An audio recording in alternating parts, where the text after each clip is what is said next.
देखिए question number 7 का अथवा करके पार्ट है और कोड है पेपर का JT 2025 UP board class 12 physics. 5 number का क्वेश्चन है। इसमें क्या है कि हमारे पास दो समांतर तार है जिनकी बीच की दूरी कितनी है 0.06, ठीक है। और इसमें जो करंट फ्लो हो रही है वो समान करंट फ्लो हो रही है, एक ही डायरेक्शन में है, दोनों की डायरेक्शन एक है। अब दोनों के मध्य प्रति मीटर लंबाई पर लगने वाला जो बल है वो कितना है 3 × 10⁻³ न्यूटन, ठीक है। इसके बाद आपसे पूछा जा रहा है प्रत्येक तार में बहने वाली धारा का मान ज्ञात करो। कैसे करोगे? सबसे पहले हम तार वो बना लेते हैं, समान लंबाई के हैं, ठीक है। और जो करंट फ्लो हो रही है सेम डायरेक्शन में है। यहाँ पर I1 है, यहाँ पर I2 है, क्योंकि इसने बोला है कि जो धारा है समान धारा है। समान धारा का मतलब है ये I2 भी I है और I1 भी I है, ठीक है। इनके बीच की दूरी जिसको हम लोग R से कह सकते हैं या फिर कैपिटल D से कह सकते हैं, स्मॉल d सॉरी, कितना है 0.06 मीटर, ठीक है। इनके बीच जो बल लग रहा है, जो भी फोर्स लग रहा है, उस फोर्स की वजह से, फोर्स तो दिया गया है लेकिन पर लंबाई में दिया गया है, ठीक है, प्रति लंबाई में दिया गया है। प्रति लंबाई का मतलब है जो फोर्स है, जहाँ पर L जो है लेंथ क्या है 1 मीटर है, कहीं पर भी प्रति लंबाई लिख के आ जाता है, इसका मतलब जो लंबाई होगी वो 1 मीटर की होगी, ठीक। हमारे पास फोर्स का फार्मूला होता है, फोर्स का फार्मूला, बल का फार्मूला क्या होता है? बल का फार्मूला होता है F/L, F/L। क्यों? क्योंकि यहाँ पर प्रति मीटर में लंबाई में फोर्स जो दिया गया है कितना हो जाता है μ0/2π, यहाँ पर होता है I1, यहाँ पर होता है I2 और बीच की दूरी कितनी है R है। ये हमारे पास फोर्स का फार्मूला है। ये कब फार्मूला है? जब हमसे प्रति लंबाई में पूछा जाता है। L की वैल्यू 1 मीटर है तो F कितना हो जाएगा? F = हो जाएगा μ0/2π, यहाँ पर I और I1 दोनों बराबर है तो क्या हो जाएगा I² हो जाएगा और ये R हो जाएगा। यहाँ पर L की जगह 1 भी रख सकते हैं बाद में। ये नया फार्मूला बनकर तैयार होगा। अब बात आती है कि μ0 क्या है। μ0 हमारे पास परमिएबिलिटी है, पारगम्यता हिंदी में कहते हैं, वैसे इंग्लिश में परमिएबिलिटी है। इसकी वैल्यू पेपर में दी होती है।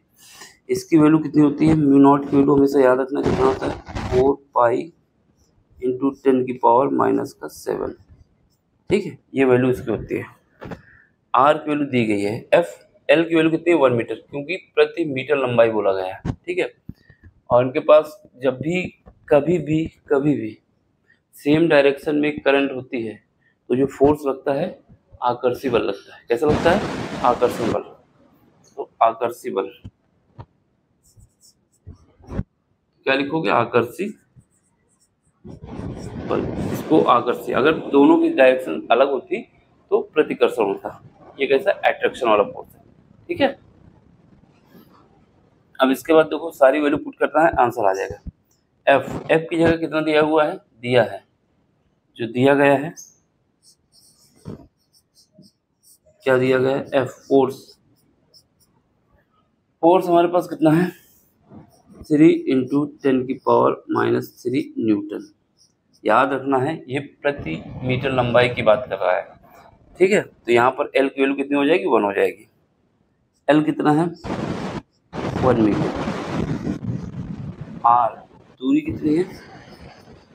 दी गई है 0.06 मीटर, ठीक है। और कुछ μ0 की वैल्यू दी गई है, सब वैल्यू दी गई है। अब हमें वैल्यू पुट करना है और आंसर निकालना है। इधर देखो μ0 F की वैल्यू कितनी है? F की वैल्यू हमारे पास ये है 3 × 10⁻⁻3, ठीक। अब इसके बाद ये रख दिए। अब हमारे पास μ0 की वैल्यू क्या है? ये है is equal to V naught कितना है 4 पाई, कितना है 4 पाई इंटू 10 की पावर माइनस का 7, नीचे डिवाइड करो, ये कितना है 2 पाई है, ये 2 पाई है इंटू आई दोनों में बराबर है इसलिए आई स्क्वायर हो चुका है। आर, आर की वैल्यू कितनी है, आर की वैल्यू ये है हमारे पास 0.06, एल की वैल्यू 1 मीटर है। सब वैल्यू पुट कर दी, अब सॉल्व करना है हमें। ये इससे कट जाएगा, यहाँ पर बचेगा 2, ठीक है, फिर इसको इससे काट दो, कितना बचेगा 0.03 बचेगा। इसको यहाँ ले आओ, आई यहाँ पे ले आओ, ठीक, यहाँ पर आई स्क्वायर हम पहले लिख देते हैं, ये कितना है 3, ये कितना है 3 इंटू 10 की पावर माइनस का, देखो यहाँ से 2 मिल जाएंगी पावर और यहाँ पर कितनी थी 3 दी, कितना हो जाएगा माइनस का 5 हो जाएगा। अब ये जो हमारे पास है क्या बचा, ऊपर हमारे पास बचा 10 की पावर माइनस 7, तो 10 की पावर माइनस का 7, इसको सॉल्व करेंगे तो यहाँ से क्या होगा, यहाँ पर -7 है, ऊपर जाएगा प्लस हो जाएगा और ये 9 हो जाएगा, और प्लस के 7 माइनस का 5 कितना बचेगा 100 बचेगा। तो यहाँ से हमारे पास आई की वैल्यू कितनी आ जाएगी, आई की वैल्यू आ जाएगी अंडर रूट के अंदर 900, 900 का मतलब है 30, यानी जो भी करंट फ्लो हो रही है वो 30 एम्पियर की करंट फ्लो हो रही है। सिंपल सा क्वेश्चन है, 5 नंबर का है। बस यहाँ पर ये बात याद रखनी थी कि कभी भी प्रति मीटर लंबाई का बोलने का मतलब है कि जो हमारे पास तार है, जो वायर है, उसकी जो लेंथ है वो 1 मीटर है। क्या है, एल बराबर 1 मीटर है। ये डायग्राम बना देना, दोनों के बीच की दूरी दिखा देना, I1 और I2 दोनों बराबर होंगी क्योंकि ये शब्द लिखा हुआ है कि समान धारा फ्लो हो रही है। इसके बाद कुछ नहीं है, ये फार्मूला होता है आकर्षी बल का। अगर करंट सेम डायरेक्शन में है तो हमेशा फोर्स का आकर्षण होगा, आकर्षित होंगे। अगर दोनों की डायरेक्शन अलग अलग है तो फोर्स रिपल्सन होगा यानी प्रतिकर्षण होगा। फिलहाल आकर्षी बल साफ साफ लिखा हुआ था, इससे भी याद होना चाहिए। ये फार्मूला है, इसका यूज करोगे आंसर आपका ये आ जाएगा। समझ में आया हो तो लाइक कर देना, शेयर कर देना। बाकी कोई क्वेश्चन नहीं आता है टेलीग्राम में आके पूछ सकते हो, ठीक है। Bye, take care. स्क्रीनशॉट लेना है तो ले लो।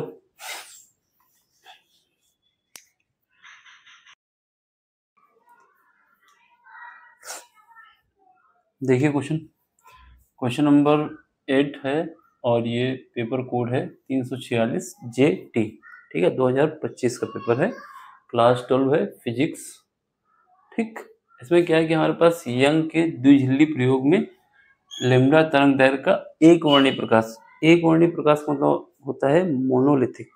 मोनोलिथिक का मतलब होता है कि एक ही चीज, यानी जो भी प्रकाश है वो सेम प्रकाश है, ठीक है।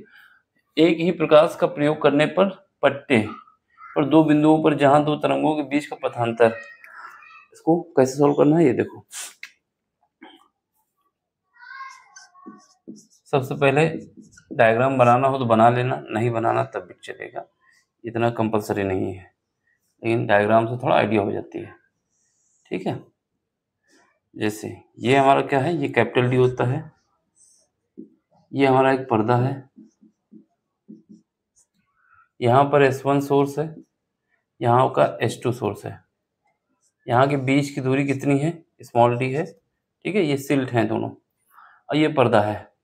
अब कहानी ऐसे होती है कि जैसे पहला ये सेंटर इसका मिला लेते हैं, ये इसका सेंटर है, ठीक।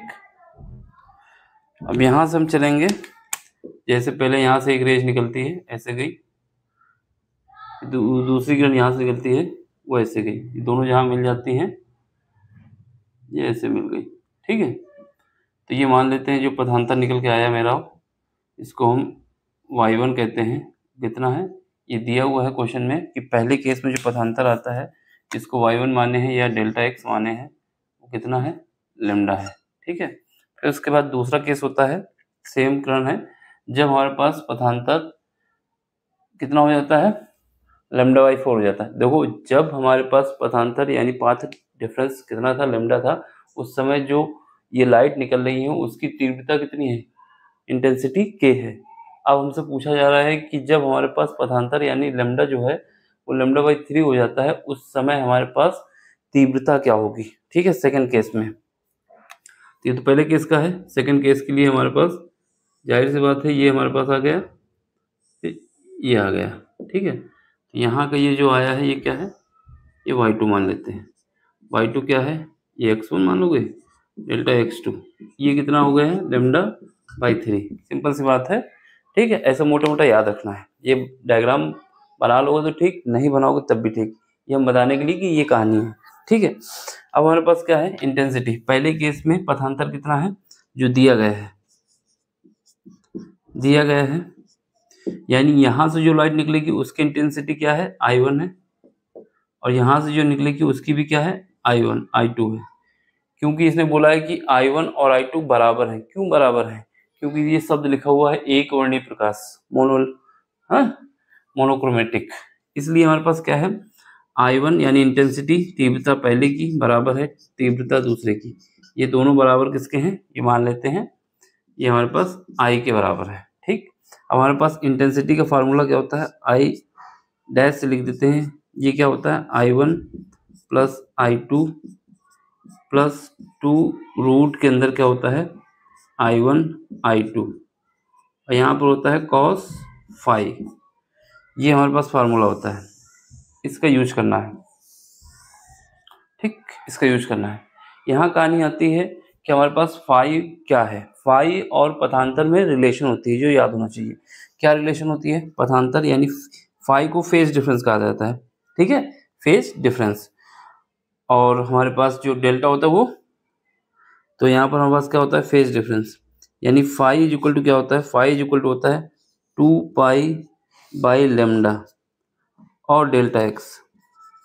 यहाँ पर जो फाई है उसको डेल्टा लिख देते हैं, या डेल्टा लिखो कोई दिक्कत नहीं है, फिलहाल हम लिख देते हैं डेल्टा फाई, ठीक है।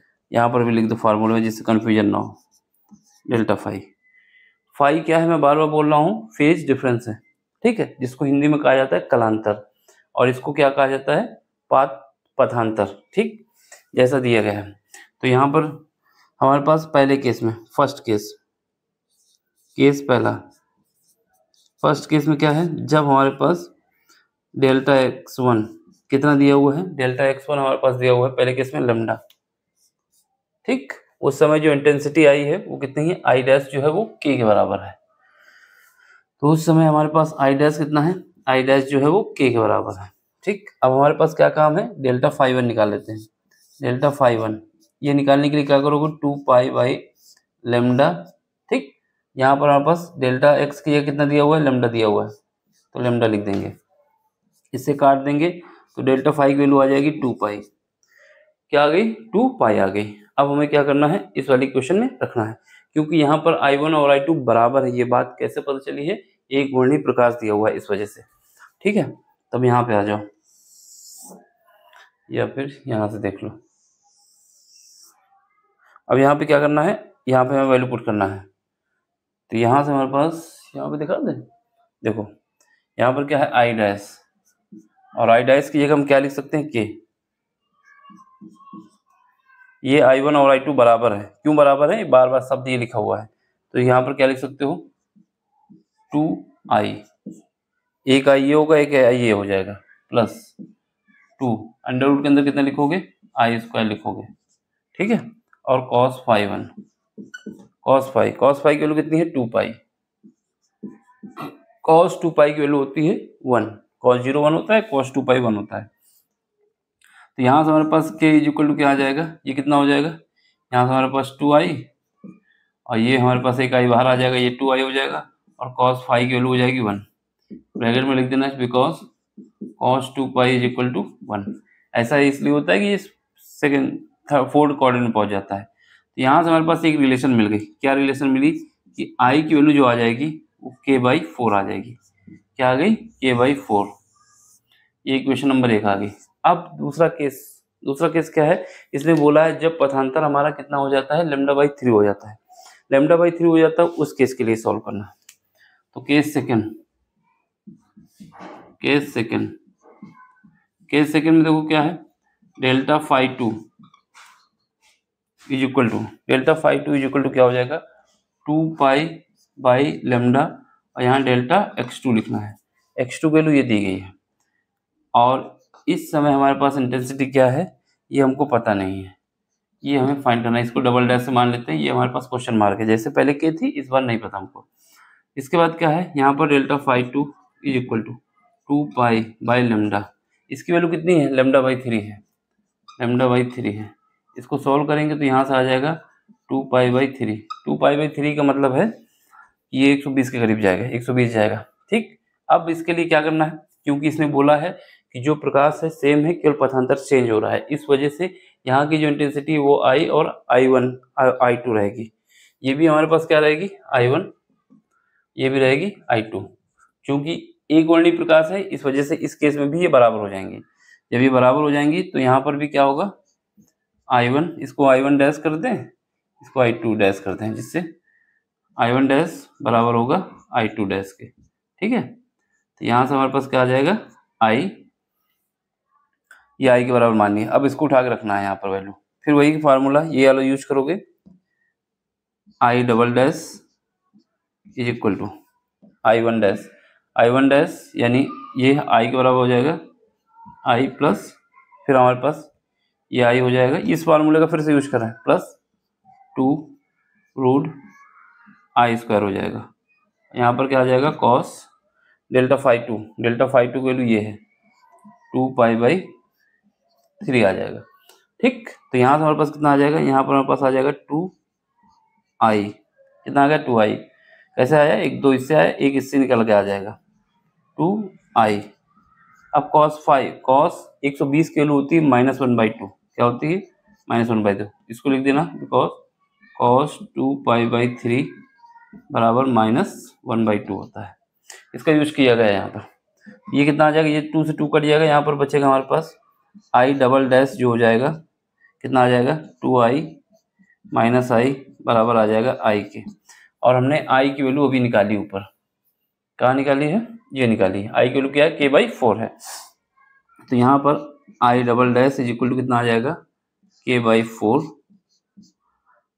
लिख देना फ्रॉम एक समीकरण नंबर फर्स्ट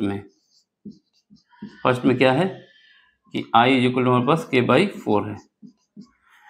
तो ये हमारे पास आंसर आ जाएगा। देखो सिंपल सा क्वेश्चन है, ज़्यादा कुछ करना नहीं है, डायग्राम बना दोगे तो अच्छी बात है, नहीं बनाओगे तो बस सीधे फार्मूला यूज करना है, ये वाला फार्मूला। और ये याद रखना कि दोनों केस में हमारे पास इंटेंसिटी सेम होगी। ठीक है, इसको हमने I1 डैश I2 डैश कर दिया, कोई दिक्कत नहीं है, क्योंकि हमने यहाँ पर बराबर करके I मान लिया इसको। ठीक, इसका कोई इशू नहीं आएगा, इसको देख लो, समझ लो, कहीं पर भी डाउट हो पूछ लेना। ये डायग्राम बनाओगे तो अच्छी बात है, नहीं बनाओगे तो भी अच्छी बात है, ये नंबर पूरे मिलने वाले हैं। जैसे किया है सॉल्व कर लो, बाकी कहीं पर डाउट होता है तो आप टेलीग्राम में आके क्वेश्चन पूछ सकते हैं। समझ में आया हो तो लाइक करो, शेयर करो और अपना सपोर्ट दो। ठीक है, तो ये थोड़ा सा हम इधर कर देते हैं, देख लो, इसका स्क्रीनशॉट ले लो। बाकी मिलते हैं अगले लेक्चर में। K/4 आया लास्ट में। ठीक है, बाय, चलो बाय। देखिए question 2025 UP board paper set ये है और क्वेश्चन नंबर ये है। ठीक है, 3 नंबर का है। इसमें हमारे पास F फोकस दूरी का एक उत्तल लेंस है। वो उत्तल लेंस जो है वस्तु और पर्दे के बीच कहीं पे रखा हुआ है। वस्तु और पर्दे के बीच की दूरी जो है वो x है। उस लेंस की जो आवर्धन क्षमता है वो m है। सिद्ध करना है कि जो फोकल लेंथ है वो ये हमारे पास आएगी, ये हमें प्रूव करना है। कैसे सॉल्व करोगे देखो सबसे पहले हम क्या करते हैं, ये हमारे पास एक पर्दा है,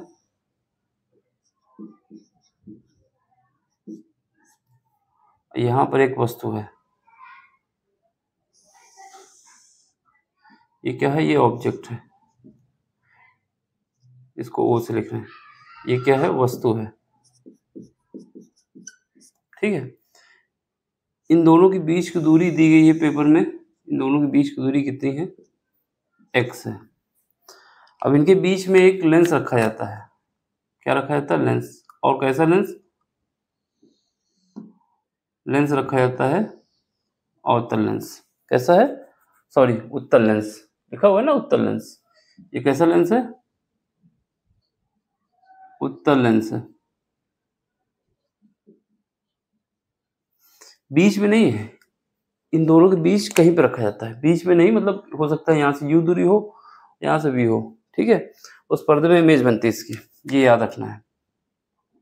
तो ये मान लेते हैं ये जो दूरी है वो कितनी है, वो u है, और हमेशा याद रखना जो इमेज इसकी बन रही है इस पर्दे पे बन रही है, ठीक। यहाँ से इसकी दूरी कितनी है, वो हमारे पास v है, क्या है v, ये वस्तु और ये वस्तु की दूरी उत्तल लेंस से और इमेज की दूरी उत्तल लेंस से, दोनों मिल गई हमको, ठीक। अब सॉल्व करना है। जो हमारे पास आवर्धन क्षमता होती है, आवर्धन क्षमता बोले तो इसके लिए जो फार्मूला होता है हमारे पास क्या होता है, वो m से लिखा जाता है, जो कि m दिया गया है, minus v divide by you. v क्या है, इमेज की डिस्टेंस लेंस से, और u वस्तु की डिस्टेंस लेंस से। तो इसका रेशियो निकाला जाता है, वो रेशियो ये बताता है कि वस्तु जो है कितनी बड़ी बनी है, यानी उस वस्तु की इमेज जो बन रही है वो कितनी है, एक हिसाब से वस्तु जो इमेज बन के तैयार होती है उसका साइज निकलता है, ठीक है, ये याद रखना है। अब यहाँ पे देखो, ये हमारे पास लेंस है, कौन सा लेंस है, उत्तल लेंस है। उत्तल लेंस की फोकस दूरी हमेशा पॉजिटिव होती है, ये याद होना चाहिए। उत्तल लेंस के जब हम लेफ्ट साइड जाएंगे, जैसे ये लेंस है, ऐसे हम खड़े हो जाए तो ये लेफ्ट साइड, ऐसे सामने से देखना है, तो लेफ्ट साइड जाएंगे तो हमेशा निगेटिव लेंगे, लेफ्ट साइड जाएंगे तो निगेटिव, और राइट साइड जाएंगे तो पॉजिटिव लेंगे, ये याद करने का तरीका है। दूसरा तरीका होता है, इसकी इमेज आती है तो ये अगर रेज के, जब हम इसको देखना चाहते हैं इस लेंस से, तो इससे कुछ किरणें जाएंगी, तो जब किरणें जाएंगी तो ये किरणें की डायरेक्शन ऐसे होंगी, तो अगर जब हमें इसके पोल से डिस्टेंस मेजर करना होगा तो जो किरण आ रही है उसकी डायरेक्शन अपोजिट हो जाएगी हमारे चलने की डायरेक्शन। दो तरीके हैं निकालने का, ठीक। हमें बेसिक याद रखना है कि जब भी हम लेंस के लेफ्ट साइड देखेंगे तो वस्तु जो भी होगा उसका साइन निगेटिव लेंगे। तो यहाँ पर यू देखो लेंस के इस तरफ है, तो यू की वैल्यू क्या होगी, निगेटिव। क्यों हो रही है ये पता होना चाहिए कि लेंस के इस तरफ है। और वी क्या होगा, वी हमारा पॉजिटिव होगा। क्यों होगा, क्योंकि हमारे पास इस तरफ है, राइट साइड है ना, लेंस के राइट साइड जाना है। और इसके अलावा जो फोकल लेंथ होती है वो हमारे पास पॉजिटिव होती है, हमेशा याद रखना है। अब चलो यहाँ से हमारे पास क्या निकल के आया, जब वैल्यू पुट करोगे तो m इज इक्वल टू आ जाएगा minus v divide by minus u, cut जाएगा, यहाँ से एक कंडीशन हमें मिल गई, m u is equal to आ जाएगा v। ये इक्वेशन हमें याद रखनी है, आगे काम आएगी। एक कंडीशन और देखो, दूसरी कंडीशन क्या है कि u प्लस वी बराबर क्या है, x है ना, u प्लस वी बराबर क्या है, x है। तो u plus V is equal to X के है। कैसे पता चला, क्योंकि ये दूरी दी गई है। अब यहाँ पर v की वैल्यू पुट करोगे, यहाँ पर v की वैल्यू पुट करेंगे तो यहाँ से हमारे पास ये इक्वेशन नंबर 1 है, अब इससे सॉरी 1 है, इससे जो वैल्यू पुट करोगे तो यहाँ से हमारे पास u v की वैल्यू पुट करना है, तो u plus m u is equal to आ जाएगा x। तो यहाँ से u की वैल्यू निकाल लो, क्या आ जाएगी, 1 plus M is equal to x आ जाएगा। इतना समझ में आया। तो यहाँ से हमें बेसिक ये पता चल गया कि जो u निकल के आएगा, u कितना निकल के आएगा, u इज इक्वल टू हमारे पास आ जाएगा x divide by 1 plus M. ये हमें याद रखना है। ये समीकरण नंबर दूसरा हो गया, ठीक। अब देखो, अब फोकस दूरी का फार्मूला होता है, फोकस दूरी, क्योंकि लेंस कौन सा, उत्तल लेंस है, 1/f इज इक्वल टू होता है 1/v माइनस 1/u। ये तो सबको पता है ना, 1/f is equal to 1/v minus 1/u, ठीक। अब इसको सॉल्व करते हैं। तो यहाँ से हमारे पास 1/f 1/v, v हमारा पॉजिटिव रहेगा, इस वजह से सीधे रख दो। यहाँ पर u divide by minus you, minus क्यों हो रहा है, क्योंकि लेंस के लेफ्ट साइड है, तो ये कट जाएगा। तो यहाँ से हमारे पास 1/f इज इक्वल टू कितना आ जाएगा, ये आ जाएगा हमारे पास, एलसीएम जब ले लेंगे तो u plus v divide by u v आ जाएगा, ठीक। अब हमारे पास क्या है, सबसे पहले हम v की जगह ये वैल्यू पुट करेंगे, v की जगह ये वैल्यू पुट करेंगे, तो पुट करो यहाँ पर। तो यहाँ 1/f देख रहा, 1/f is equal to v की जगह क्या रखेंगे, u, तो u प्लस ये हमारे पास v की जगह रखना है एम यू, नीचे क्या लिखोगे, ये हमारे पास u रहेगा ही, v की जगह क्या रखना है एम यू। ये समझ में आया। चलो अब यहाँ से क्या करोगे, u कॉमन ले लो, तो यहाँ से u कॉमन लोगे तो कितना बचेगा 1 प्लस m, और नीचे कितना बचेगा, यहाँ से u स्क्वायर आ जाएगा और ये हमारे पास m बचेगा। u स्क्वायर से u कट गया, एक u कट गया, ठीक। तो यहाँ पर हमारे पास दिख रहा, आगे देख लो। अब यहाँ पे देखो, यहाँ से हमारे पास क्या निकला 1/f, 1/f is equal to 1 plus m, और नीचे कितना आ जाएगा, नीचे आ जाएगा u और m आ जाएगा, ठीक। अब हमारे पास क्या है, u की वैल्यू हम निकाल चुके हैं, u की वैल्यू क्या है, ये है। तो ये तो हम जो निकाले थे, किस निकाले थे, समीकरण नंबर कौन सा था, फर्स्ट का यूज किया गया था जब v बराबर mu रखा गया था इसमें। अब इसमें देखो 1/f is equal to 1 plus m तो अपनी जगह पे रहेगा ही। अब u की वैल्यू पुट करना है, u की वैल्यू ये है, क्या है, x divide by 1 plus m, देख रहा है ना यहाँ पे, और ये हमने रख दिया। इसके बाद हमारे पास जो है m तो है पहले से, ठीक। अब हमें सॉल्व करना है, तो ये लिख देना समीकरण नंबर कौन सा है, सेकंड, ठीक है। तो यहाँ से 1/f, ये वाला हमारा नीचे है तो ये ऊपर चला जाएगा, तो 1 प्लस m, एक पहले है एक ये है तो ये हो जाएगा 2, नीचे क्या बचेगा mx। अब यहाँ से f की वैल्यू निकालना है तो कैसे निकाल आएगी, उल्टा कर दो, mx divide by 1 plus m का होल स्क्वायर। ये हमारा सिद्ध हुआ, यही हमें सिद्ध करना था। देख लो, कहीं पर भी डाउट हो किसी भी तरीके से आप पूछ सकते हो, ठीक है। बस जो कॉन्सेप्ट बताया वो याद होना चाहिए, क्या यूज किए हैं और कैसे इसको निकाले हैं। बाकी कोई क्वेश्चन नहीं आता टेलीग्राम में आके पूछे, उसको हम बता देंगे आपको, ठीक। Bye, take care. बोर्ड कोई सा भी हो क्वेश्चन आप पूछ सकते हो। चलो बाय, स्क्रीनशॉट लेना तो ले लो।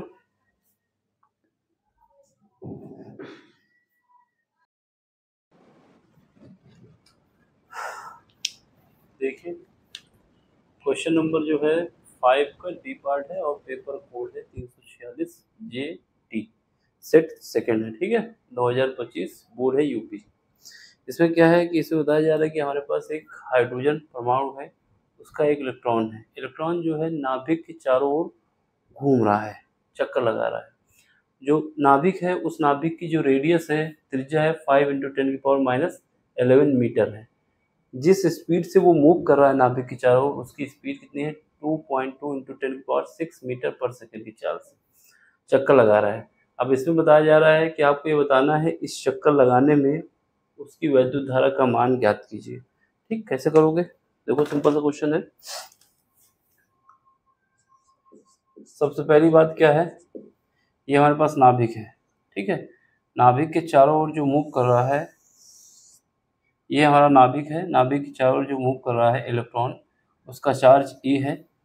जिस स्पीड से मूव कर रहा है वो क्या स्पीड है, स्पीड है 2.2 × 10⁻6 मीटर पर सेकंड की स्पीड है। और इस नाभिक की जो रेडियस है, जिसको R कहा जा रहा है, वो रेडियस कितनी है, R जो है वो है 5 × 10⁻11 मीटर, इतना कुछ दिया हुआ है, ठीक है। क्योंकि इलेक्ट्रॉन मूव कर रहा है तो इलेक्ट्रॉन का जो चार्ज होता है उसका वैल्यू क्वेश्चन पेपर में इतनी होती है, बाकी याद होना चाहिए 1.6 × 10⁻19 कूलाम, क्या होती है, कूलाम होती है, ठीक है।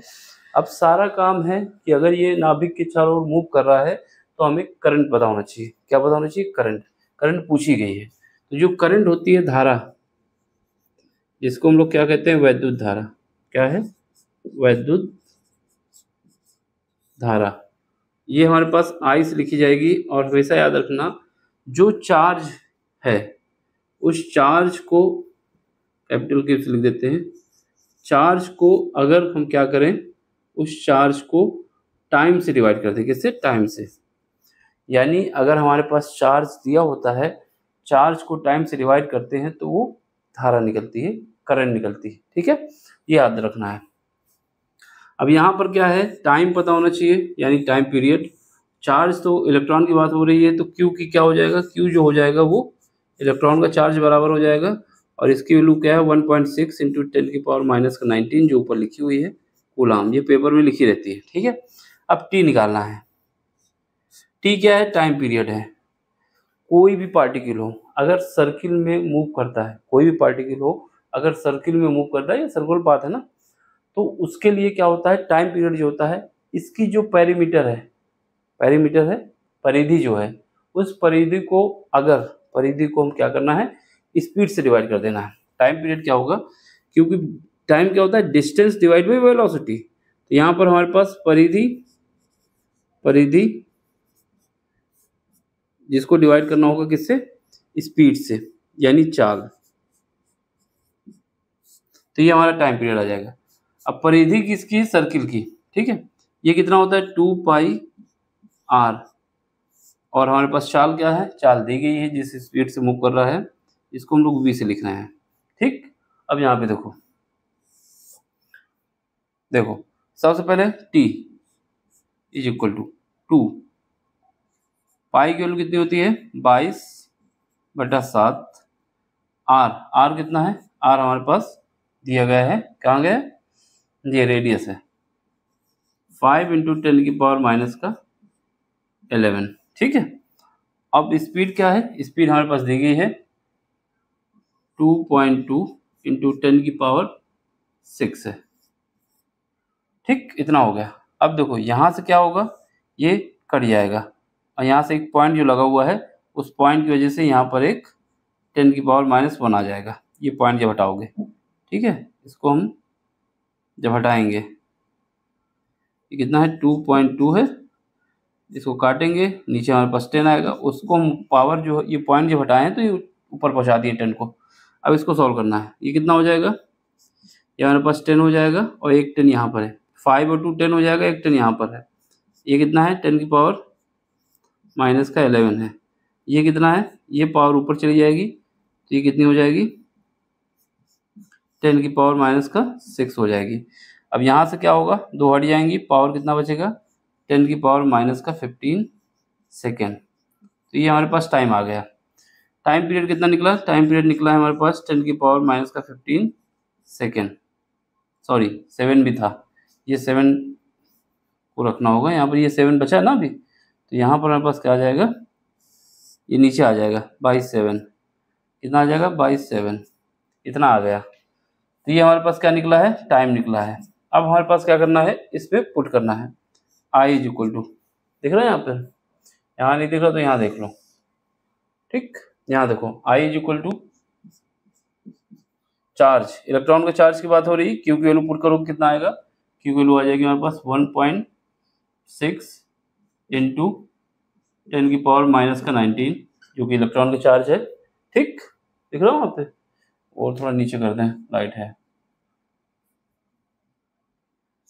I इज इक्वल टू कितना आ जाएगा, क्यू की वैल्यू 1.6 इंटू 10⁻⁻19 गुलाम।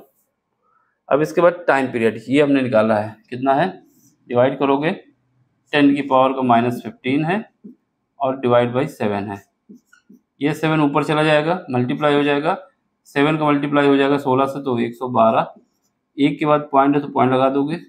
ये पावर कितनी है 15 है, ये 19 है, ये ऊपर जाएंगे प्लस हो जाएंगी, यहाँ कितना बचेगा 10⁻⁻4। जब इसको सॉल्व कर लेंगे, एक पॉइंट आगे बढ़ा दो, 1.12 इंटू 10⁻⁻4 सॉरी 3, एक पावर यहाँ लगा दी है पॉइंट की, ये हमारे पास एम्पियर आ गया। क्या आ गया, इतनी धारा प्रोवाइड हो रही 1.12 इंटू 10⁻⁻3 एम्पियर। अब अगर इसको हम मिली एम्पियर में लिख दें, I इज इक्वल टू कितना आ जाएगा 1.12 मिली एम्पियर, तो ये 10⁻⁻3 हट जाएगी, तो हमारे पास आंसर ये आ जाएगा। ये भी आंसर सही है और ये भी सही है, जैसा लिखना चाहो लिख दो। सिंपल सा क्वेश्चन है, ज़्यादा कुछ नहीं है, बस दिमाग सही रखना है कि हमारे पास वैद्युत धारा अगर कभी भी चार्ज दिया हो, उसको टाइम से डिवाइड कर दो तो हमारे पास धारा आ जाती है, यानी करंट आ जाती है। अब इलेक्ट्रॉन की बात हो रही थी तो ये पेपर में दिया हुआ होता है, बाकी याद होना चाहिए अगर मेंशन नहीं। यहाँ पर जो चार्ज है वो इलेक्ट्रॉन का चार्ज है, इसलिए इसकी वैल्यू इतनी होती है। ठीक, वेलोसिटी दी गई जिस स्पीड से ये मूव कर रहा है, जिस रेडियस में मूव कर रहा है वो। अब हमारे पास टाइम पीरियड निकालने के लिए क्या तरीका है, कभी भी सर्किल की बात आती है तो टाइम पीरियड निकालने का तरीका है कि परिधि यानी 2πr और चाल यानी स्पीड। ये परिधि मतलब पैरामीटर, 2πr इसकी वैल्यू पुट करोगे तो यहाँ से हमारे पास क्या निकल के आएगा, यहाँ से हमारे पास निकल के आ जाएगी जो टाइम पीरियड आया है t कितना है 10⁻⁻15/7 सेकेंड। ठीक, इस वैल्यू को उठा के इसमें रख दोगे तो यहाँ से हमारे पास सॉल्व करने के बाद आंसर आ जाएगा। देख लो, समझ लो, बाकी मिलते हैं अगले क्वेश्चन में अगले लेक्चर के साथ। ठीक है, समझ में आया हो तो लाइक करना, शेयर करना। कोई क्वेश्चन नहीं आता तो टेलीग्राम में आके पूछ सकते हो। बाय। देखिए क्वेश्चन क्लास 12 2025 में पूछा गया है, पेपर कोड ये 2022 में भी पूछा गया था। ठीक है, क्वेश्चन रिपीट हुआ है। इसमें रेल की दो पटरियां हैं जो एक दूसरे से 1 मीटर की दूरी पे हैं। ठीक है, इसमें एक ट्रेन दौड़ रही है जो कि 80 किलोमीटर प्रति घंटे की चाल से मूव कर रही है। अब आपको ये बताना है कि जो उसमें एक वोल्ट मीटर लगाया जा रहा है उसकी पाठ्यांक क्या होगा, यानी ईएमएफ बताना है। कहानी ऐसी है, देखो कि यहाँ पर हमारे पास क्या है, रेल की दो पटरियां बना लेते हैं। एक पटरी ये है हमारे पास, ठीक, तो इसके बाद दूसरी पटरी हमारे पास ये है। ये पटरी जो है, हमेशा याद रखना, रेल की जो पटरियां होती हैं इनके बीच की दूरी कभी भी चेंज नहीं होती, हमेशा समांतर रहती है। अगर चेंज हो जाएंगी तो पहिया कोलैप्स हो जाएगा। ये इस तरफ भी काफ़ी है, इस तरफ भी काफ़ी है। ठीक, तो हम फिलहाल मान लिए इतनी। इनके बीच की जो दूरी है, बीच की दूरी जो सेंटर से दूरी मान लेते हैं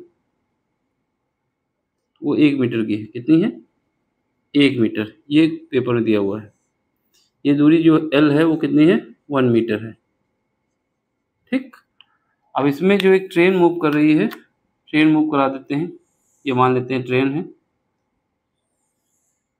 ये ट्रेन हमारी मूव कर रही है, जो स्पीड दी गई है 180 किलोमीटर प्रति घंटा, तो ये v स्पीड है। v स्पीड दी गई है हमारे पास 180 किलोमीटर पर आवर। इसको हम मीटर में जब चेंज करेंगे तो 180, इसको क्या करोगे 5/18 से डिवाइड कर दोगे, काटेंगे तो कितना आ जाएगा 50। यानी जो स्पीड निकल के आ गई v कितनी आ गई, 50 मीटर पर सेकेंड। 180 किलोमीटर प्रति घंटे का मतलब है कि 50 मीटर पर सेकेंड है। ठीक है, इसमें एक मैग्नेटिक फील्ड लग रहा है। जो मैग्नेटिक फील्ड है वो क्या है, ऊर्ध्वाधर है। यानी जैसे पटरी हमारे पास ऐसे मूव कर रही है तो मैग्नेटिक फील्ड इस तरफ है, सीधे। समझ गए, 3 डायरेक्शन होती हैं, एक हमारे पास एक्स वाई, इसके अलावा एक हमारे पास अगर देखा जाए तो एक जेड होती है, ये उंगली मान लो तो जेड डायरेक्शन। ठीक है, एक्स वाई जेड। तो जो मैग्नेटिक फील्ड है वो बाहर की तरफ है, ऊर्ध्वाधर बोला गया है स्पीड के। तो मैग्नेटिक फील्ड हमेशा जब बाहर की तरफ हमें डिनोट करना होता है तो हम क्या करेंगे, सर्किल में डॉट लगा देंगे। ये मैग्नेटिक फील्ड को दिखा रहे हैं। मैग्नेटिक फील्ड बोले तो चुंबकीय क्षेत्र, क्या है, चुंबकीय क्षेत्र। ये चुंबकीय क्षेत्र है।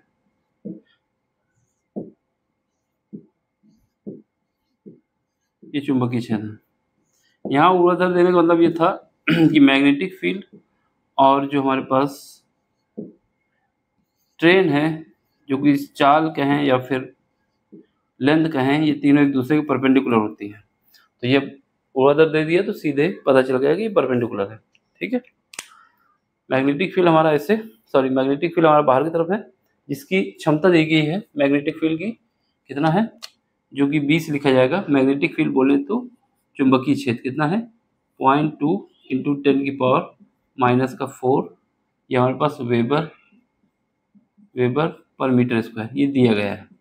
ठीक, अब देखो यहाँ पर हमारे पास जो फार्मूला होता है ईएमएफ का फार्मूला होता है हमारे पास, क्या होता है, VBL साइन थीटा। क्या होता है, VBL साइन थीटा। अब थीटा क्या है, थीटा हमारे पास मैग्नेटिक फील्ड और लेंथ के बीच का एंगल है। लेंथ बोलें या वेलोसिटी, फिलहाल लेंथ के बीच का। तो लेंथ हमारे पास ये है ऐसे, मैग्नेटिक फील्ड ऐसे है, ये एक दूसरे के 90 डिग्री है। सिंपल सी बात है। यहाँ पर थीटा कितना है, थीटा हमारे पास 90 डिग्री है। ऊर्ध्वाधर दिया हुआ है।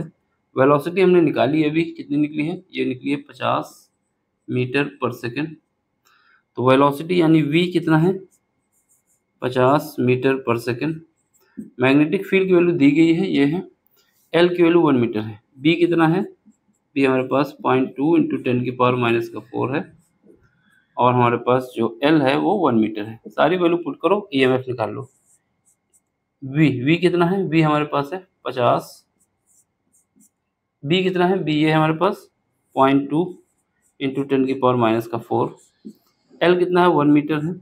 साइन थीटा यानी 90 डिग्री, ये वो 90 डिग्री आ गया। ठीक, अब इसको सॉल्व करोगे, सॉल्व करेंगे तो कितना आ जाएगा,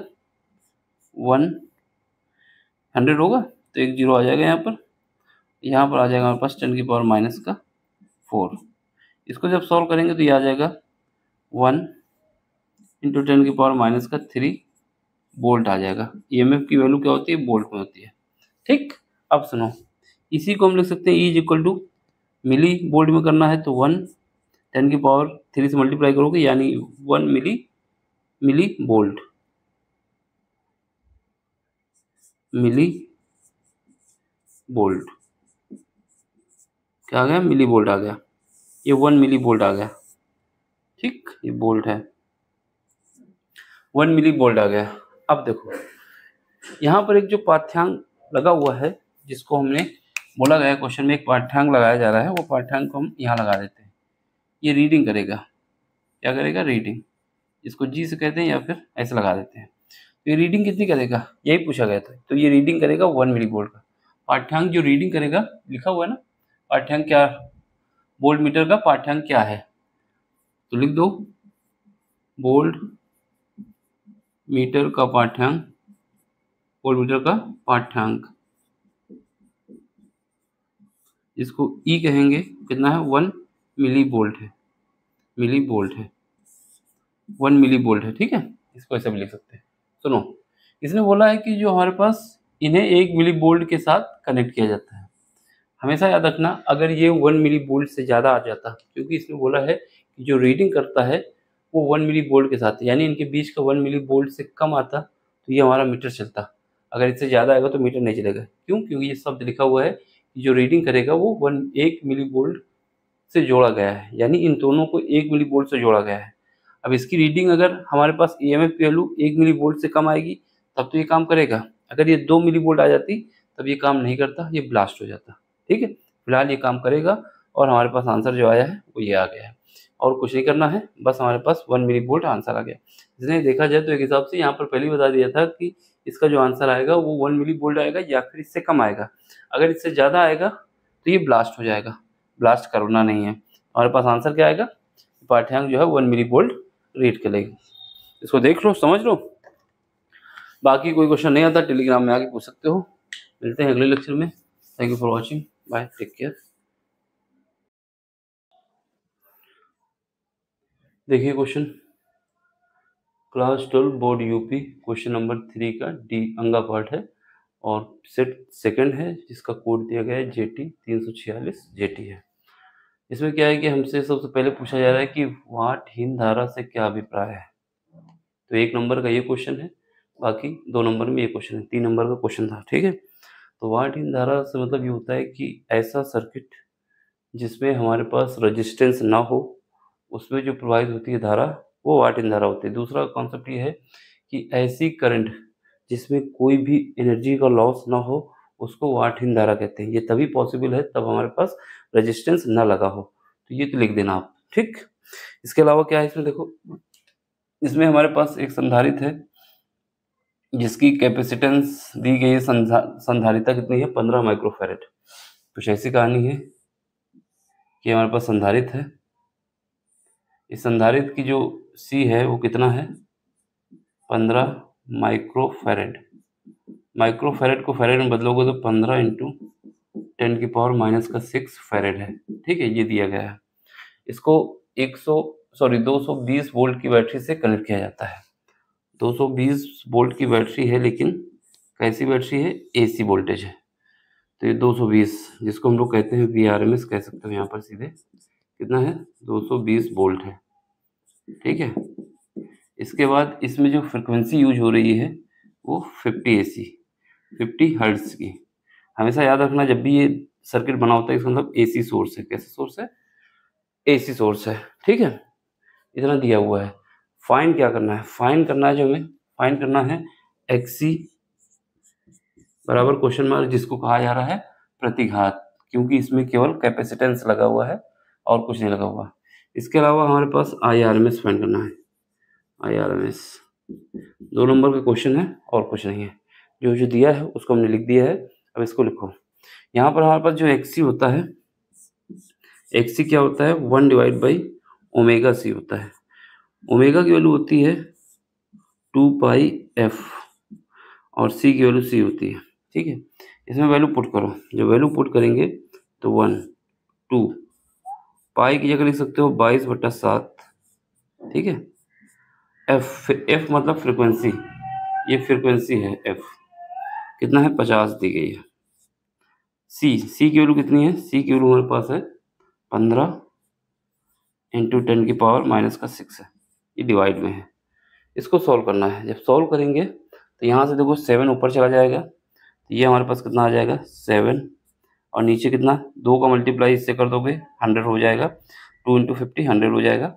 100 यानी 10 की पावर क्या बचेगा? देखो यहाँ -6 है, लेकिन 2 पावर यहाँ से आ जाएंगी, तो ये ऊपर पहुँचेगा तो 10 की पावर 6 प्लस की हो जाएगी, और नीचे क्या हो जाएगा? 100 हो जाएगा। ठीक है, ये 22 का और 15 का मल्टीप्लाई कर दो, 15 दूनी 30, 15 दूनी 30, 3 33, ये इतना आ गया। सॉल्व करेंगे कितना आ जाएगा? 10 की पावर ये कितना है? 4 है। कितना है? 4, सॉरी ये 6 है, 6, और नीचे कितना बचेगा? 33 इंटू 10 की पावर 3, 2 ये है 1 ये है। ठीक, अब इसको सॉल्व करो। जब यहाँ पे सॉल्व करेंगे तो XC is equal to 7/33, power बचेंगी 10 की पावर 3। जब इसको डिवाइड करोगे तो ये करीब 7000 का हो जाएगा।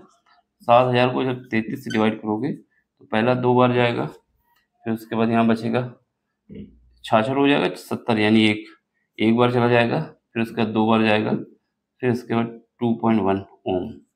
यानी हमारे पास जो XC निकल के आया है जो कि प्रतिघात है 212.21 ओम। एक तो आंसर ये हो गया मेरा। ठीक, एक आंसर हमारा ये हो गया। अब इसके बाद क्या पूछा है? इसके बाद हमसे पूछा है कि हमें IRMS बताना है। तो IRMS ओम के नियम लगा दो।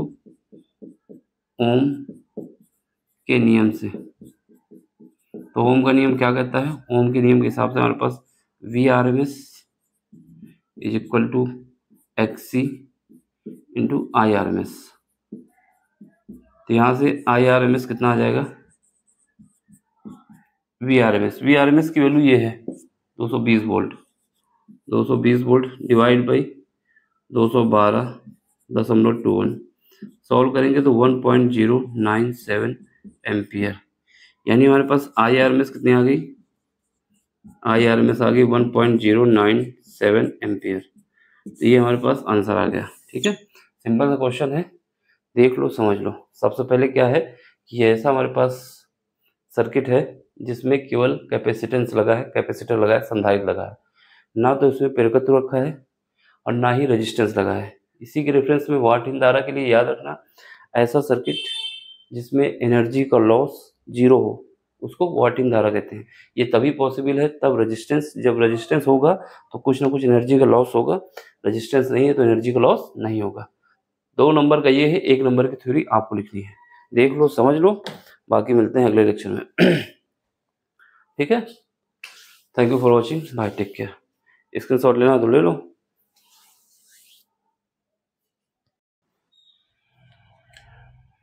देखिए 2025 UP board class 12 physics, hydrogen परमाणु में इलेक्ट्रॉन 5 इंटू 10 की पावर -11 मीटर त्रिज्या की कक्षा में मूव कर रहा है। ठीक है, कौन सा परमाणु है? हाइड्रोजन है। उसमें जो इलेक्ट्रॉन मूव कर रहा है, जो उसकी रेडियस है 5 इंटू 10 की पावर -11 मीटर के नाभिक में मूव कर रहा है। जो स्पीड है ये दी गई है। पूछा क्या गया है? पूछा गया है इलेक्ट्रॉन का घूर्णन का चुंबकीय आघूर्ण क्या होगा, यानी m पूछा गया है। कैसे करोगे देखो जरा, सबसे पहले हम बना लेते हैं हाइड्रोजन। ठीक है, ये हाइड्रोजन का नाभिक है। क्या है? ये हाइड्रोजन का नाभिक है। नाभिक, यहाँ पर एक इलेक्ट्रॉन है। इलेक्ट्रॉन जो मूव कर रहा है उसकी जो वेलोसिटी है, स्पीड जो है वो कितनी है? 2 × 10⁶ मीटर पर सेकंड की स्पीड से इसके राउंड घूम रहा है। ठीक है, इसके बाद इसकी जो रेडियस है, जिस रेडियस पे मूव कर रहा है ये r, जो कि है कितनी है? 5 × 10⁻⁻11 मीटर की रेडियस है। क्या है? इतने मीटर की रेडियस है। ठीक अब ये मूव कर रहा है इसी रेडियस में। इसमें जो हमारे पास फाइंड करना है m बोले तो चुंबकीय आघूर्ण। क्या है? मैग्नेटिक डाइपोल कहा जाता है, चुंबकीय आघूर्ण,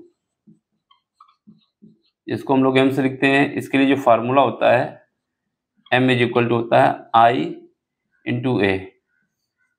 I × A होता है। I जो है इसमें कितनी करंट जनरेट हो रही वो, और A जो है क्रॉस सेक्शन एरिया है। क्या है? क्रॉस सेक्शन एरिया है। ठीक है, तो एरिया ये देखा जाए तो सर्किल बनता है, तो एरिया क्या होता है? एरिया होता है सर्किल का πr²। क्या होता है? πr²। ठीक, और जो करंट निकालने के लिए हमें क्या करना होगा?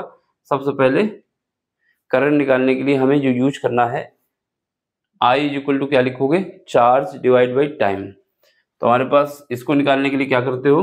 करंट निकालने के लिए हम लोग क्या करना होगा? I = होगा charge divide by time period. अब टाइम पीरियड कैसे निकालोगे? टाइम पीरियड निकालने के लिए टाइम क्या होता है? टाइम जो होता है डिस्टेंस डिवाइड बाई स्पीड। क्या होता है? डिस्टेंस डिवाइड बाई स्पीड होता है।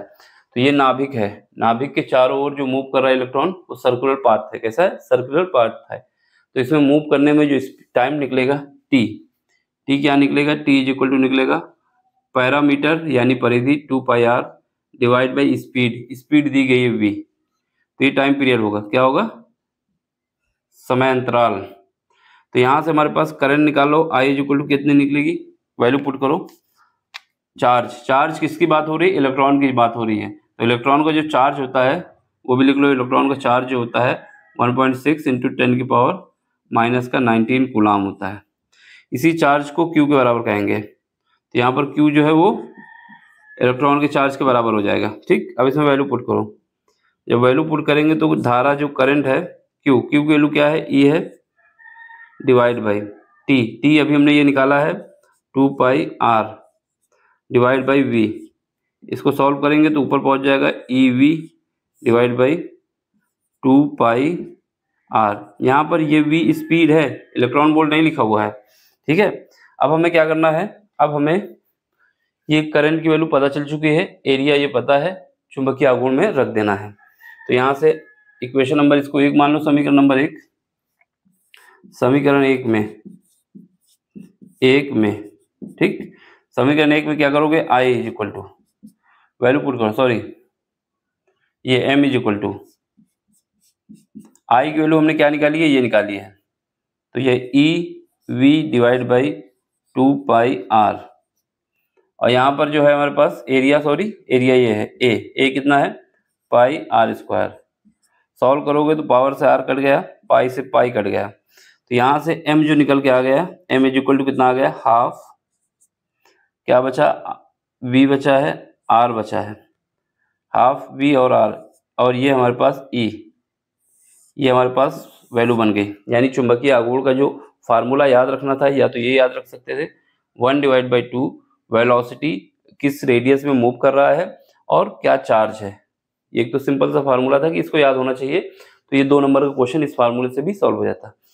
फिलहाल अगर ये 3 या 5 नंबर में आता है तो ये पूरा प्रोसेस करना है। 2 नंबर में भी प्रोसेस कर दोगे तो ज़्यादा टाइम नहीं लगेगा। ठीक है, बाकी अगर ये याद था फार्मूला तो सीधा आप लगा सकते थे। अब वैल्यू पुट करो। M चुंबकीय आघूर्ण, हाफ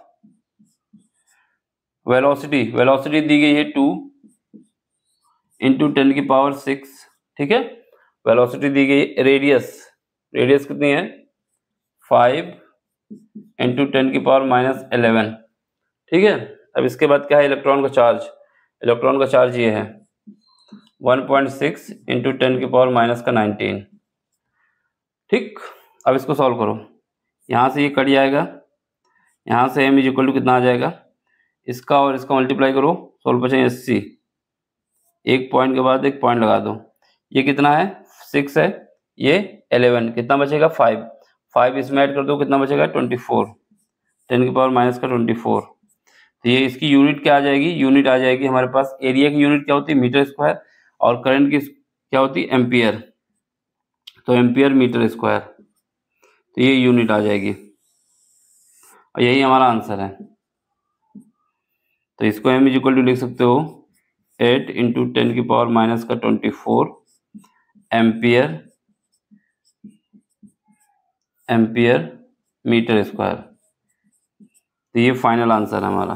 ठीक, देख लो, समझ लो, सिंपल सा क्वेश्चन है, ज़्यादा कुछ नहीं है, बस दिमाग लगाना है और सॉल्व हो जाएगा। ठीक, इसको देख लो, बाकी मिलते हैं अगले लेक्चर में अगले क्वेश्चन के साथ। समझ में आया हो तो लाइक करो, शेयर करो, और कोई क्वेश्चन नहीं आता है टेलीग्राम में आके पूछ सकते हो। Bye, take care. देखिए क्वेश्चन, कोणीय संवेग बताना है हमको। ठीक है, उत्तेजित हाइड्रोजन परमाणु में इलेक्ट्रॉन, जो उसकी एनर्जी लग रही है -3.4 इलेक्ट्रॉन वोल्ट। ठीक है, अब इसमें हमें कोणीय संवेग बताना है। तो सबसे पहले हमें पता होना चाहिए कोणीय संवेग का फार्मूला क्या होता है, उसके बाद कुछ बात होगी। तो कोणीय संवेग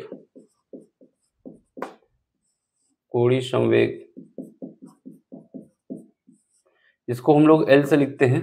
ठीक है, और ये फार्मूला होता है NH डिवाइड बाई 2 पाई, ये फार्मूला में याद रखना है। ठीक है, L इज इक्वल टू क्या होता है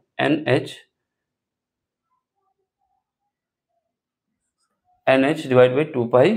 ठीक, अब यहाँ बात आती है कि N क्या है, N जिस कक्षा में इलेक्ट्रॉन मूव कर रहा है उसकी संख्या है, H प्लैंक कांस्टेंट है, पाई तो वैसे भी कांस्टेंट रहता है।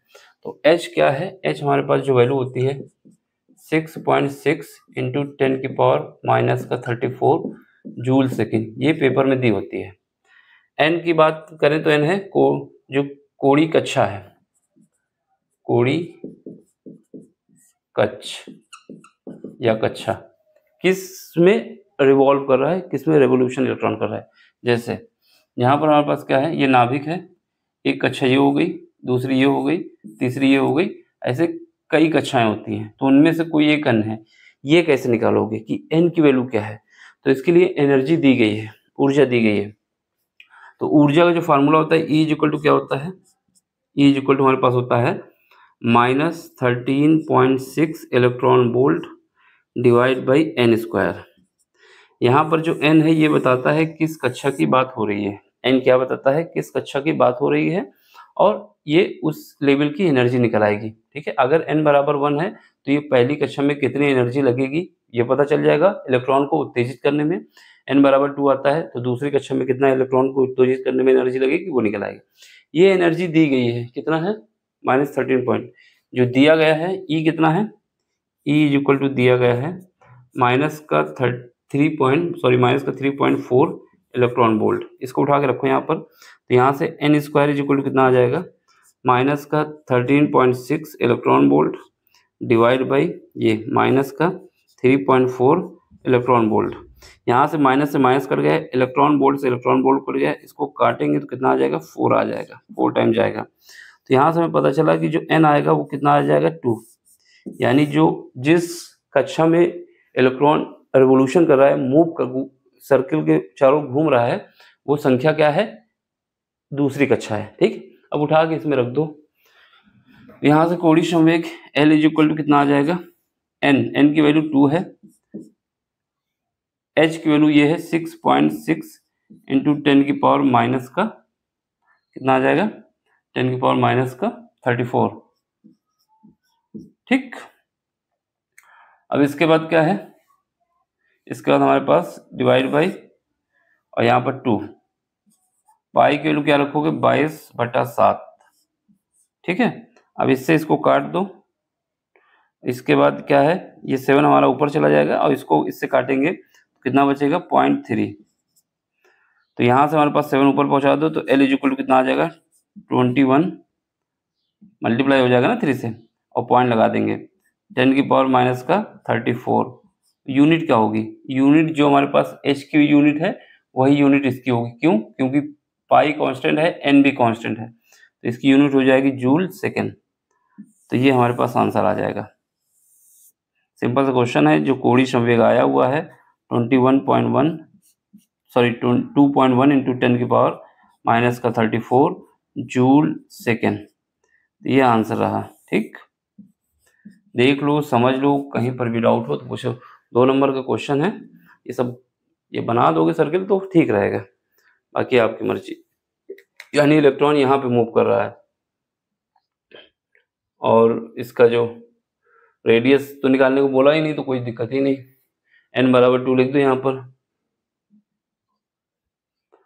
ठीक है, देख लो, समझ लो। बाकी कोई क्वेश्चन नहीं आता टेलीग्राम में आइए, क्वेश्चन पूछिए। समझ में आए तो लाइक भी कर दो, शेयर भी कर दो और अपने दोस्तों तक पहुंचा दो। ठीक है, बाय। देखिए क्वेश्चन नंबर फर्स्ट का है 2025 का पेपर है और कोड कितना है 346 फिजिक्स है। 1 नंबर का क्वेश्चन है, तो पहले इसको देखते हैं 1 नंबर में कैसे करेंगे, फिर उसके बाद अगर सब्जेक्टिव आता है तो कैसे करेंगे। ठीक है, इसने दिया है कि 2 बिंदु आवेश हैं, इनके बीच एक बिंदु आवेश हमारे पास ये मान लेते हैं, दूसरा बिंदु आवेश ये मान लेते हैं। इसका चार्ज Q1 है, इसका चार्ज Q2 है। इन दोनों के बीच की जो डिस्टेंस है वो R है। ठीक है, इनके बीच जो फोर्स लग रहा है, इसलिए फार्मूला जो हमारे पास होता है 1/4πε0 क्या होता है Q1 Q2 divide by R²। ये हमारे पास फार्मूला होता है। ठीक है, इसे बोला है कि 2 बिंदु आवेश के बीच के जो फोर्स लग रहा है वो 80 न्यूटन है। जब पूरे सिस्टम को, ये जो आवेश का सिस्टम है, इसको उठा के किसी माध्यम में रख दिया जाता है, किसी मीडियम में रख दिया जाता है, उस समय जो हमारे पास फोर्स हो जाता है वो 8 न्यूटन हो जाता है। तो आपको बताना है कि जिस माध्यम में रखा गया है उसका K कितना होगा, उसका परावैद्युतांक कितना होगा। ठीक, तो सिंपल तरीका है कि अगर कहीं किसी माध्यम में रखा जाता है तो फोर्स जो होता है माध्यम में फोर्स जो हो जाता है वो क्या हो जाता है 1/K 1/4πε0 और यहाँ पर Q1 Q2 divide by R²। यानी हमारे पास ये पता चल गया कि जो फोर्स है अगर माध्यम में रख दिया जाता है तो उस माध्यम के इन्वर्स जो परावैद्युतांक है उसके इन्वर्सली प्रोपोर्शनल हो जाता है। ये याद रखना था, सिंपल सा। तो यहाँ से हमारे पास एक कहानी निकल के आती है कि FM इज इक्वल टू, ये क्या है 1/K, और इसकी पूरी की जगह क्या लिख सकते हो, इसकी पूरी जगह ये लिख सकते हो F। तो यहाँ से हमारे पास क्या निकालना है, K निकालना है। तो K निकालने के लिए क्या करोगे, जब अरेंज करोगे तो K इज इक्वल टू आ जाएगा F डिवाइड बाई FM। ये M क्या है, माध्यम में कितना फोर्स है 8 न्यूटन, यानी F दिया हुआ है हमारे पास 80 की न्यूटन और जो FM दिया हुआ है वो 8 न्यूटन दिया हुआ है। बस रेशियो निकाल लो, K इज इक्वल टू कितना आ जाएगा 80 डिवाइड बाई 8 बराबर आ जाएगा 10, यानी उस माध्यम का जो परावैद्युतांक है वो 10 आ जाएगा। ये सिंपल सा क्वेश्चन है, 1 मिनट भी नहीं लगेगा। बस ये कॉन्सेप्ट पता होना चाहिए कि जो माध्यम में फोर्स होता है वो जिस माध्यम में रखा गया है उसके परावैद्युतांक के इन्वर्सली प्रोपोर्शनल होता है। ये कॉन्सेप्ट याद होता, सिंपल से लगाते और आंसर आ जाता है। ठीक है, अगर सब्जेक्टिव आता है तो ये इक्वेशन लिखना, पहले तो ये इक्वेशन ये बना देना, फिर ये इक्वेशन लिखना, फिर उसके बाद इस माध्यम में कुछ भर देना, ऐसे भर देना कि यहाँ पर रख दिया गया पूरे सिस्टम को। उसके बाद ये इक्वेशन रखना, फिर दोनों का रेशियो निकालना। दोनों का रेशियो निकालने के बाद जब निकालोगे तो K की वैल्यू आपको निकल आएगी। ठीक है, देख लो, समझ लो, कहीं पर भी डाउट हो तो पूछ लेना। बाकी मिलते हैं अगले लेक्चर में अगले क्वेश्चन के साथ।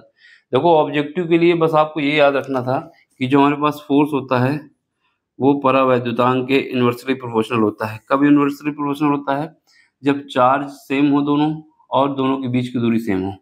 तो ये फार्मूला याद रखना था। ठीक है, उसके हिसाब से निकालोगे तो निकल आएगा। चलो, मिलते हैं अगले लेक्चर में। Thank you for watching, bye, take care. देखिए क्वेश्चन फर्स्ट का खा है, इसमें क्या है कि हमारे पास ये रिएक्शन दी गई है और इसमें बताना है कि x की वैल्यू क्या होगी, x की जगह क्या रखा जाए। ठीक है, कैसे करोगे, सबसे पहले हमारे पास ये रिएक्शन है, ये क्या है, हीलियम